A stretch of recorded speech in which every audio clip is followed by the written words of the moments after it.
Welcome creators.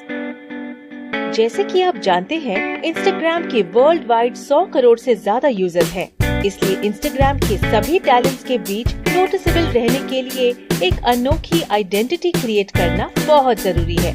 इस module में हम ये जानेंगे कि इंस्टाग्राम पर कैसे स्टैंड आउट करें, एक एक्साइटिंग प्रोफाइल बिल्ड करना, इंस्टाग्राम की 5 सर्फेसेस का इस्तेमाल करना, सच्चा रहना, लगातार पोस्ट करते रहना और अपने दर्शकों के साथ बोलचाल बनाए रखना। आइए शुरू करें। पहला, एक एक्साइटिंग प्रोफाइल बिल्ड करना।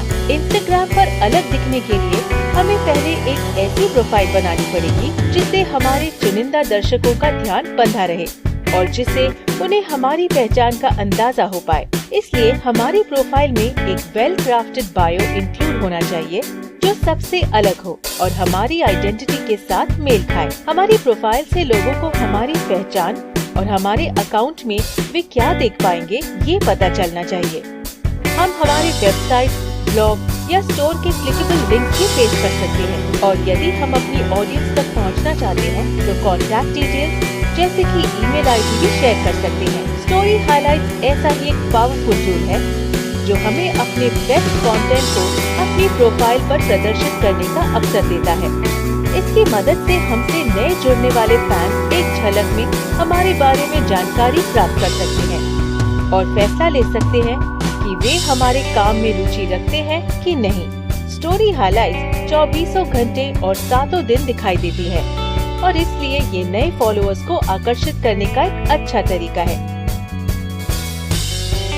दूसरा, इंस्टाग्राम के 5 सर्फेसेस का इस्तेमाल करना।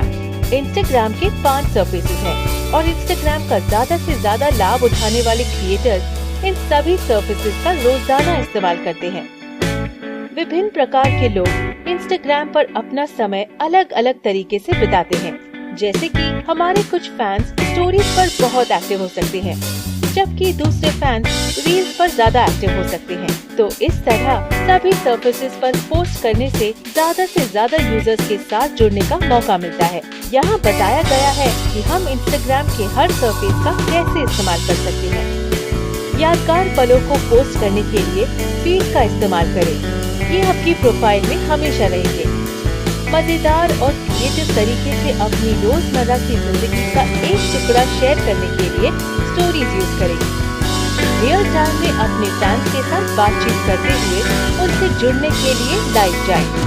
अपने शौक के अनुसार लॉन्ग वीडियोस बनाकर अपनी ऑडियंस के साथ शेयर करके उनसे नाता बनाएं। उनसे नाता बनाए रखने के लिए IGTV यूज करें और अलग अलग अंदाज में अपने आप को एक्सप्रेस करने के लिए, नई ऑडियंसेस तक पहुंचने के लिए और इंस्टाग्राम ट्रेंड्स का हिस्सा बनने के लिए रील्स यूज करें।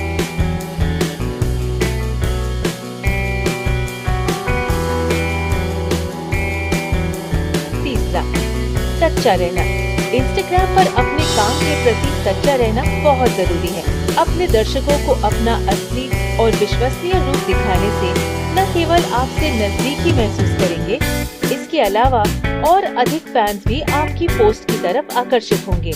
इसलिए आपका अकाउंट किस बारे में है, पहले वो समझें और फिर सटीक तरीके अपनी ऑडियंस को व्यक्त करें।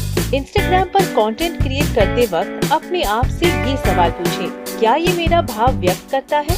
क्या ये मेरे स्टाइल में किया गया है? और क्या ये कंटेंट मुझे नायाब लग रहा है?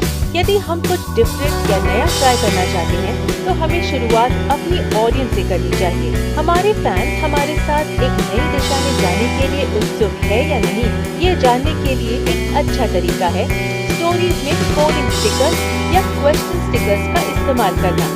यदि कंटेंट आकर्षक है और हमारी ऑडियंस के लिए उचित है तो वे हमसे संबंध बनाए रखेंगे। कुछ नया दिखाने के लिए रील्स एक कमाल का सर्फेस है। रील्स पोस्ट करने के बाद हमें अपनी ऑडियंस से फॉलो अप करना चाहिए ताकि हमें पता चले कि वे इस प्रकार का कंटेंट और देखना चाहते हैं या नहीं। चौथा, लगातार पोस्ट करते रहना। इंस्टाग्राम का सबसे ज्यादा लाभ उठाने के लिए क्रिएटर्स अक्सर पोस्ट करते हैं। यदि हम हर रोज अच्छा कंटेंट पोस्ट करते हैं तो हमारी ऑडियंस से हमारा एंगेजमेंट बेहतर होता है और हम उनकी नजरों में रहते हैं। और जब हमारा एंगेजमेंट इम्प्रूव होता है तो इंस्टाग्राम एल्गोरिथम को एक संकेत मिलता है कि हमारा अकाउंट एक उम्दा अकाउंट है।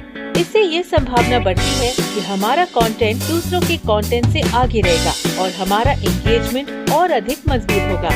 हम समझ सकते हैं कि रोज कंटेंट क्रिएट करना मुश्किल है, पर अपनी पोस्ट के लिए कंटेंट कैलेंडर क्रिएट करने से हमें मदद मिल सकती है। इससे हमें कंटेंट को पहले से प्लान करने में मदद मिलेगी और हम ये ध्यान रख सकते हैं कि हम इंस्टाग्राम के सभी सर्फेसेस को समय समय पर यूज कर रहे हैं।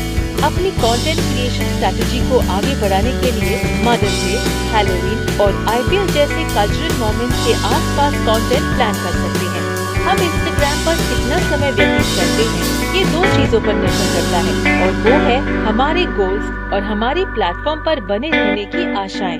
ये जरूरी है कि हम सभी सर्विसेज को कवर करते हुए एक ऐसा पोस्टिंग शेड्यूल बनाकर रखें जिसे हम रेगुलरली फॉलो कर सकें। यहाँ आपके लिए कुछ सुझाव दिए गए हैं। याद रखें कि सबकी अलग पहचान होती है और सबका अलग अंदाज होता है। सारे सर्विसेज में से आपके लिए कौन सा ज्यादा उचित है वो फैसला लेना बहुत जरूरी है। 5वां, अपनी ऑडियंस के साथ एंगेज करना। ज्यादातर लोग सोचते हैं कि इंस्टाग्राम पर सफल होने का मतलब है उनके फॉलोअर्स का बढ़ना, लेकिन उन्हें ये नहीं पता कि अपने फैन से जुड़े रहने की एक हेल्दी और एंगेज कम्युनिटी खड़ी करने की चाबी है। मान लो कि 2 यूजर्स इंस्टाग्राम पर सेम अकाउंट फॉलो कर रहे हैं, फिर भी उन दोनों को अपनी फीड पर अलग अलग पोस्ट दिखेंगे क्योंकि वे इंस्टाग्राम का विभिन्न तरीके से इस्तेमाल करते हैं। हर किसी का फीड विशिष्ट होता है और जितना ज्यादा हम अपने फैंस के साथ एंगेज करेंगे उतनी ही ज्यादा संभावना है कि हमारा कंटेंट उनके फीड में सबसे ऊपर दिखेगा। यहाँ कुछ तरीके दिए गए हैं जिनसे हम अपने ऑडियंस के साथ एंगेजमेंट बढ़ा सकते हैं। फैंस के कमेंट्स को लाइक करने से और उन कमेंट्स का जवाब देने से उनको ये एहसास होता है कि आपने उनके कमेंट्स को पढ़ा है और आप उनके शुक्रगुजार हैं। दूसरों की पोस्ट पर लाइक और कमेंट करना। अपनी कम्युनिटी के साथ संबंधों को बढ़ावा देने के लिए स्टोरी टूल्स जैसे क्वेश्चन और पोलिंग स्टिकर्स का यूज करना। अपने फॉलोअर्स से रियल टाइम में इंटरैक्ट करने के लिए इंस्टाग्राम लाइव यूज करना। और फाइनली अपने जाने वालों के बनाए हुए कंटेंट को रीशेयर करना। हम अपने फॉलोअर्स की स्टोरीज को शेयर कर सकते हैं या अपने फैन पेजेस या अपने जैसे क्रिएटर्स के कंटेंट को शाउट आउट दे सकते हैं। उन्हें आपका ये मेंशन पसंद आएगा और ये वो कंटेंट है जो आपको क्रिएट ही नहीं करना पड़ा। और इसी के साथ हम इस मॉड्यूल के अंत पर पहुंच गए हैं। हम आशा करते हैं कि इस प्लेटफॉर्म पर अपनी एक अलग पहचान बनाने और अपनी प्रेजेंस को बनाए रखने के बारे में आपको एक क्लियर पिक्चर मिल गई होगी। क्रिएटर होना यानी अपनी पर्सनालिटी को बाहर लाना, क्रिएटिवली अपने आप को एक्सप्रेस करना और इंस्टाग्राम पर स्टैंड आउट करने के नए तरीके ढूंढना।